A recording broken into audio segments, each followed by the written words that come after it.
বন্ধুরা অবশেষে একটু খোঁজ করার পর আর স্থানীয় মানুষকে জিজ্ঞাসা করার পর পেলাম হেনরি মার্টিন্স পাগোডা টেম্পল। ওই যে ওইখানে ক্যামেরাতে দেখতে পাচ্ছেন না কি জানি না, সাদা রঙের একটা উঁচু ওই মন্দিরের চূড়াটা আছে।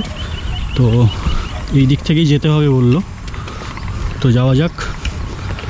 আর এই দুদিকে পুরো দুটো বড় বড় লেক।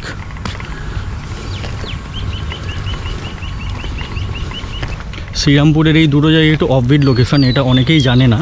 তো আপনারা যখন আসবেন, আমি যেমনভাবে এসেছি, তো আপনারা সেই রুটটা ফলো করলে এটা কিন্তু দেখে নিতে পারবেন।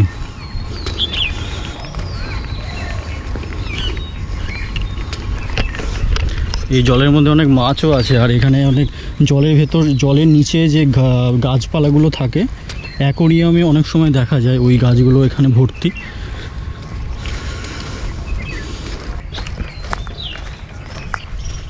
শ্রীরামপুর শহরের মধ্যে এই জায়গাটা একদম জঙ্গল টাইপের, পুরো নিস্তব্ধ নির্ঝুম, আর চারিদিকে পাখির ডাক।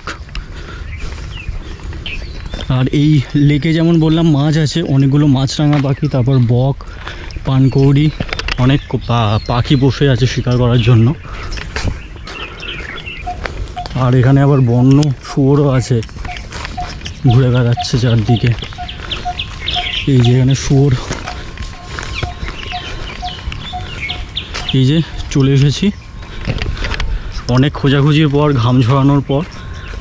গরমটাও এখন লাগছে, বৃষ্টিটা কমে, বৃষ্টি তো হয়নি, একটুখানি হয়েছিল। আর এই যে এই মন্দিরটা দেখার জন্যই এতক্ষণ ঘোরাঘুরি করছি। তো বন্ধুরা, আমার পাশেই আছে হেনরি মার্টিন্স পাগোডা টেম্পল, দেখুন আমার পিছন দিকে। আর আমার সামনে কি অসাধারণ হুগলি নদীর ভিউ।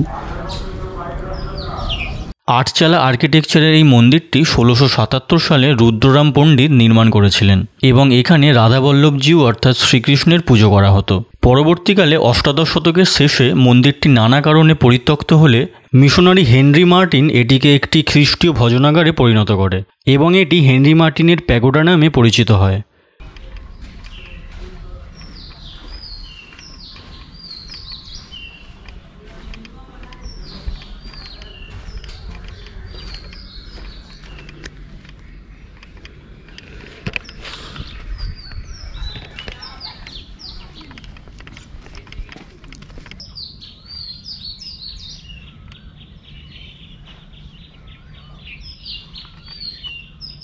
তো বন্ধুরা, দেখলেন হেনরি মার্টিন্স পাগোডা টেম্পল। তো এবার যাওয়ার পালা, চলুন এবার নেক্সট ডেস্টিনেশনে যাওয়া যাক। ধীরে ধীরে গরম বাড়ছে, আর এখন যেহেতু জ্যৈষ্ঠ মাস, তো প্রচুর গরমের মানে প্রায় এখন আজকে মনে হয় 38 ডিগ্রি আছে।